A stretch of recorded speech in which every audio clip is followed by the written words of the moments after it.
University and the University of Oregon are sharing their plans on dealing with the Omicron surge. Students are now back in class, but one of these plans isn't sitting well with a certain group. Fox 12's Bridget Chavez joins us live with why some students at the U of O want a temporary return to remote learning. Bridget? Yeah, the Graduate Teaching Fellows Federation is behind this big push to go back to remote learning at U of O. I spoke with the president, who says it's a matter of health and safety, and they filed a formal complaint with the state's Employee Relations Board. Classes are back in session for two of Oregon's major universities. Oregon State and the University of Oregon both returned to in-person learning last week.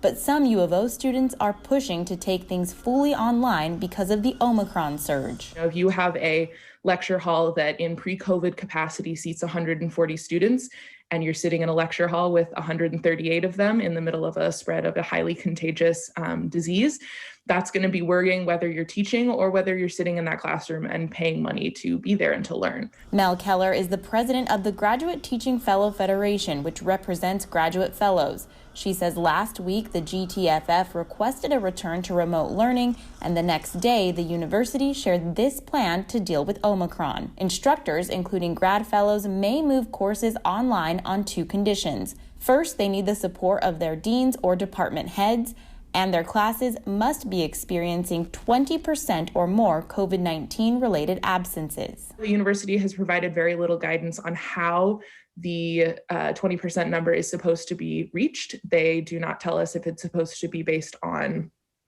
test and trace capabilities, if students are self-reporting, what instructors are supposed to do to get this information from students, and instead just relying on each individual instructor's interpretation. Monday, the GTFF filed an unfair labor practice complaint against the University of Oregon because the university is now requiring that instructors record classes and lectures for students who may have to go remote. We in general, support going remote. This does constitute a change in our working conditions, which is something that needs to be bargained over, as we are the legal bargaining representative of GEs at the University of Oregon. The University of Oregon told us it has initiated a review of the filing.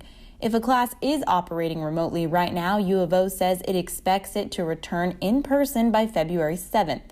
But as Keller points out, the university is not requiring students to submit proof of COVID-19 boosters until January 31st, leaving a gap for when some students may be on campus without boosters. We know that nobody wants to go remote, but we as the Graduate Teaching Fellows Federation are worried that if the university doesn't deal with things that are happening right now, we're going to all have to go remote and deal with a much bigger spread of Omicron later in the term.